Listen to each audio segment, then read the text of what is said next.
Michael Rebman from the Artesia Historical Museum and Art Center. We're going to chat about, the exhibit there at the museum, Michael. But last week, you were kind of sharing with us all kinds of great information about Memorial Day, Veterans Day, and we kind of got into militias and the starting of militias and how that all evolved, and why we had a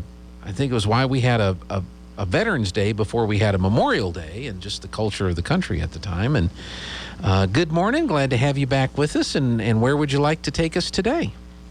Good morning. I'd like to actually go back to the militias and give a little more information on what they were like. Okay. So the militias, of course, have been in existence in the British colonies from day one.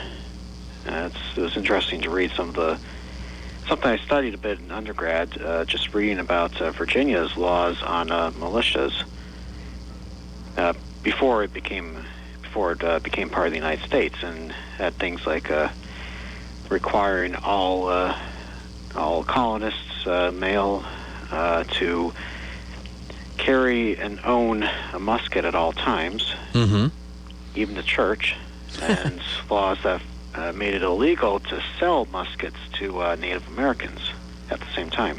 Okay. So that's those laws, of course, changed and were replaced eventually by the time the United States became the United States.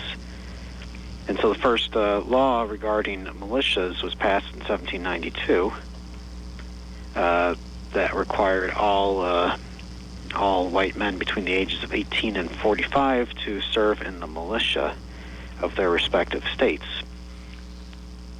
There were various federal laws changing and updating it, but overall, the militia service was actually quite unpopular. Well, it sounds like it was mandatory. It makes things unpopular sometimes. Well, it was mandatory. That made it unpopular. It wasn't until 1808 that people in the militia were no longer required to buy their own muskets. That was quite unpopular, because in 1792, people were required to own their own muskets or rifles, and their own cartridge boxes, and their own powder horns, and 20 rounds of ammunition. And that was a burden on some people who couldn't afford any of that. Sure. The United States tried to make it a little easier, first by authorizing the United States Army to sell muskets to the states and directly to individual members of the militias. And then in 1808, they revised it further by authorizing the United States to provide all of the arms required for militia service, which was a little more, that reduced some of the burden, but that also contributed to some of the early chaos of the Civil War, because it was up to the Secretary of War to distribute firearms to the individual states, and Secretary of War John Floyd, he during his last year as Secretary of War under President Buchanan, distributed thousands upon thousands of the most modern, recent rifles that the United States was using to southern arsenals. You might say he was a sympathizer? Oh, he eventually became a Confederate general. Okay, well, he took advantage of his position to benefit his personal interests. Yes, and that's during the war and after the war, veterans continued to call him a traitor and had nothing but hatred for him. Yeah. Which is understandable, because that left the North with a lot of smoothbore muskets, older ones, in their arsenals. So I take it the technology, if you will, of the weapons developed over time, from the colonial period up through the Civil War period. A lot of things I've read is that the weapons that we use, the guns, far exceeded the the tactics that were used by military commanders at the time. I don't think that's an uncommon thing. That happens all the time, doesn't it? It does happen quite frequently. Mm-hmm. You see it in many wars in the 1800s, especially as they started developing things like shells for artillery, for regular artillery instead of just shells for mortars. However, the training that the soldiers used kind of negated the technological advances. Mm. Because they're still firing volleys, and anybody who's fired a weapon has to kind of brace themselves, prepare themselves for firing, make sure their breathing is the right way, or else they're not going to hit their target. And when you're firing volleys, you can't do any of that. You're just standing there shooting when you're told to shoot. Mm-hmm. Assuming you're even trained to use the elevation sights on the muskets. Right. But something else that changed significantly over time was just social attitudes as well. And that was another reason why the militia service quickly became unpopular. Because the idea that everybody in a town would have to enroll with the militia and then turn out once a month to train, well, that sounds like it'd be a good idea, and everybody would vote on their officers, but that did create some problems because this was still an era for the United States when people strongly believed in social status and social standing, and for all the farmers to get together and vote for a fellow farmer to be their officer, that would upset the merchants. Mm-hmm. And for if the town is mostly a federalist town and somehow an anti-federalist becomes an officer, well, that will really upset people. Mm-hmm.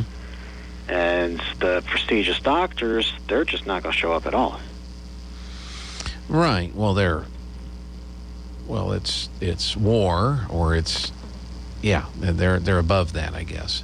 And, peacetime. It's peacetime drills. Peacetime drills. Yeah, they're above that. Yeah, once a month you're expected to show up with your muskets. Mm-hmm. But it also was unpopular with laborers and artisans and just people who worked hard for a living every day. Think of the butchers who run butcher shops. Mm-hmm. They have to close down their shop and turn out for militia drill on a Saturday. And they're not paid for it either. Right. And then, as you said, early on, they had to bring their own weapons and ammunition. And that couldn't have been cheap. Oh, no, it wasn't. And so, even by the time of the War of 1812, it was starting to unravel. And after the War of 1812, that's when states started changing their rules for militia service, because the federal government simply required the existence of a militia. They did not provide any sort of rules beyond saying that militias have to use the latest Army drill manuals. Mm-hmm.